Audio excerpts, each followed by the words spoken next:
सच्चाई सच छुपने नहीं देंगे। अस्सलाम वालेकुम, आदाब। मैं हूं हाफिज गुलाम सरवर और आप देख रहे हैं देश की सच्चाई। कोरोना महामारी और ब्लैक फंगस से पूरा देश जूझ रहा है। कोरोना के केसेस कम होने की खबरों के बीच ब्लैक फंगस के तादाद बढ़ने की खबरें लगातार आ रही हैं और कई राज्यों ने इसे महामारी घोषित कर दिया। इसी बीच आम आदमी पार्टी के ओखला के विधायक अमानतुल्लाह खान के एक ट्वीट ने राजनीतिक रंग ले लिया है और लगातार इस ट्वीट पर पूरे देश में चर्चाएं शुरू हो गई है। क्या ऐसे महामारी के दौर में धर्म पर राजनीति करना और धार्मिक मुद्दों पर बहस करना कितना उचित है, इस पर करेंगे हम विस्तार से चर्चा। पहले प्रमुख खबरों पर एक नजर। एलोपैथी पर अवैज्ञानिक बयान देने के लिए बाबा रामदेव के खिलाफ कार्रवाई की मांग आईएमए ने की। आईएमए ने बाबा रामदेव पर महामारी एक्ट के तहत कार्रवाई करने की मांग गृह मंत्री से की। दिल्ली से गुजरात जा रही एक गाड़ी को राजस्थान के डोंगरपुर में पुलिस ने जब्त किया। जब्त किए गए गाड़ी से निकले कई करोड़ रुपए। पुलिस को मंगानी पड़ी नोट गिनने की मशीन। आशंका यह है कि यह हवाले की रकम है जो दिल्ली से गुजरात भेजी जा रही थी। गोरखपुर के डीएम के एक खुलासे से राजनीतिक हड़कंप मच गया है।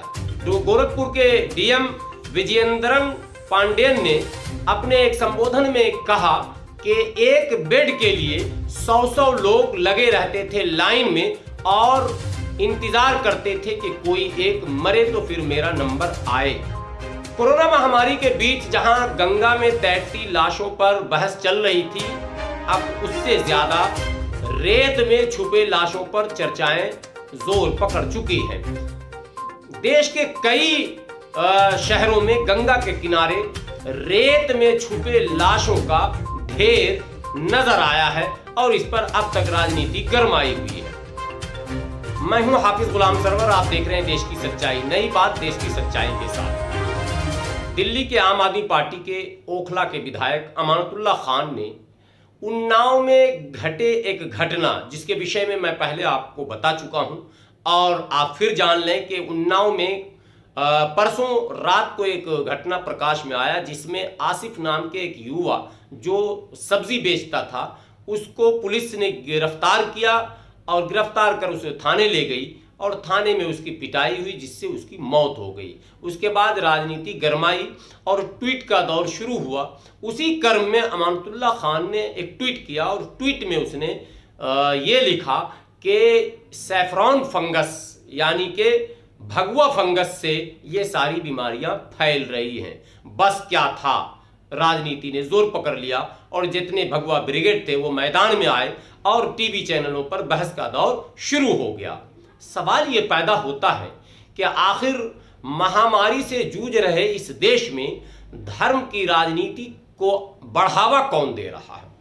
कौन है जो ऐसे महामारी के दौर में, संकट के दौर में, जहां प्रत्येक व्यक्ति की केवल एक चिंता है कि उसको बेहतर इलाज मिल जाए, उसकी स्वास्थ्य सेवाओं का अच्छा इंतजाम हो जाए, उसे भरपेट भोजन मिल जाए, उसे अस्पताल में बेड मिल जाए, उसे ऑक्सीजन मिल जाए और समय पर उसे सही दवा मिल जाए, जहां इसकी चिंता में पूरे देश के गरीब और मध्यम वर्गीय लोग लगे हैं, वहां टीवी पर जब आप इस बहस को देखेंगे कि हिंदू बुरा है कि मुसलमान बुरा है और उसने ऐसा क्यों कहा और उसने ऐसा क्यों कहा, तो आप विचलित जरूर होंगे कि इस समय जबकि लोग सिर्फ और सिर्फ ये चाहते हैं कि बहस अस्पताल पर हो, बहस दवाइयों पर हो, बहस दवाइयों की कालाबाजारी को रोकने पर हो, बहस ऑक्सीजन की उपलब्धता पर हो, बहस ब्लैक फंगस जैसे नए महामारी को कैसे काबू में किया जाए इस पर हो,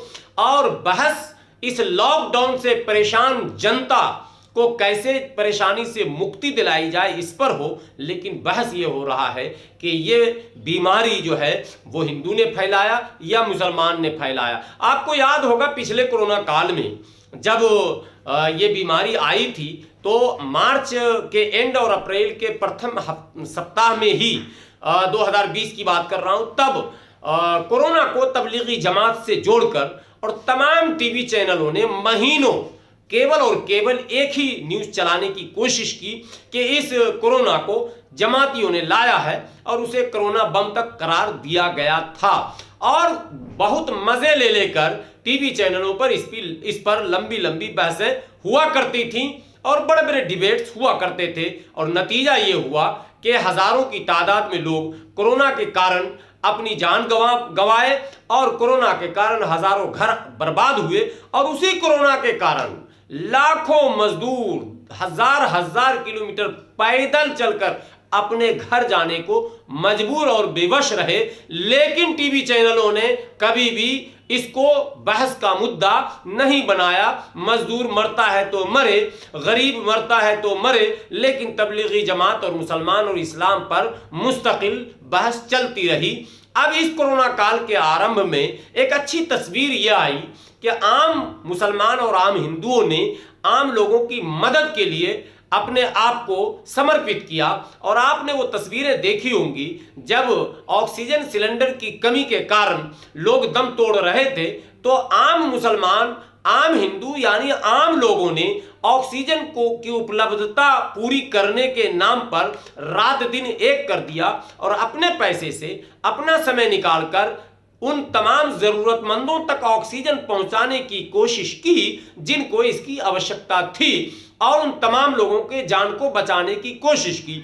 बड़ा अच्छा वातावरण था। चाहे सरकार की जितनी भी विफलता हो, लेकिन समाज में भाईचारा बना हुआ था। हर व्यक्ति एक दूसरे की मदद करने के लिए लगातार चिंता में था। इसी बीच अब जबकि महामारी चरम पर है और सरकार की विफलताओं पर अगर कोई बहस हो तो यह समझ में आने वाली बात है।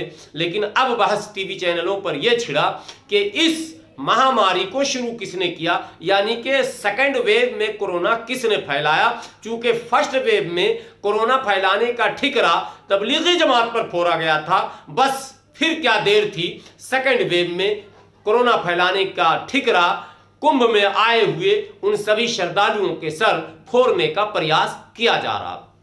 सबसे बड़ा सवाल यह है कि भारत की जो भौगोलिक, सांस्कृतिक, सामाजिक स्थिति है वो ये है कि हर हिंदू के पड़ोस में मुसलमान रहता है और हर मुसलमान के पड़ोस में हिंदू रहता है और इनके आपस में सामाजिक रिश्ते अच्छे हैं, इनके व्यवहार आपस में अच्छे हैं, एक दूसरे के दुख सुख में ये जो है शरीक होते हैं और एक दूसरे का दुख और सुख बांटते हैं। ऐसे माहौल को कौन है जो दूषित करने पर आतुर है और उसे लाभ क्या मिलता है, यही है असल बहस का मौजू और इसी पर मैं इशारे में गुफ्तगू करूंगा। दरअसल पिछले कई वर्षों से, बल्कि 1-2 दशक से धर्म की राजनीति करने वाले की बल्ले बल्ले हो रही है। लगातार जो धर्म की बात करता है वो अपने धर्म के बीच लोकप्रिय होता चला जा रहा है और उसे राजनीतिक लाभ भी, आर्थिक लाभ भी और सामाजिक लाभ भी मिलता है। इसके विपरीत जो व्यक्ति सबको लेकर चलने की बात, जो व्यक्ति सबके विकास की बात, जो व्यक्ति सबको लेकर साथ चलने और उसके विकास और उसकी तरक्की की बात करता है, जो व्यक्ति पढ़ाई लिखाई दवाई कमाई की बात करता है, उसे हाशिए पर डाला जा रहा है और वही व्यक्ति प्रमोट हो रहा, आगे बढ़ रहा है जो केवल और केवल धर्म की बात कर रहा है। चाहे वो उस तरफ हो या इस तरफ हो, चाहे वो मने हिंदू धर्म के हों या इस्लाम धर्म के हों, यहां तक के सिख धर्म के भी हों, जो धर्म की राजनीति कर रहे हैं, जो धर्म की वकालत कर रहे हैं और बात बात पर धर्म को सामने ला रहे हैं, वही स्वीकार नेता बनते चले जा रहे हैं, वो विधायक और सांसद बनते चले जा रहे हैं। हद तो यह है कि वो मंत्री भी बनते चले जा रहे हैं। इससे भी एक कदम आगे बढ़कर अगर कह दिया जाए तो देश के वो प्रधानमंत्री भी बनते चले जा रहे हैं। बस यही कारण है कि धर्म की राजनीति बढ़ती चली जा रही है और जो व्यक्ति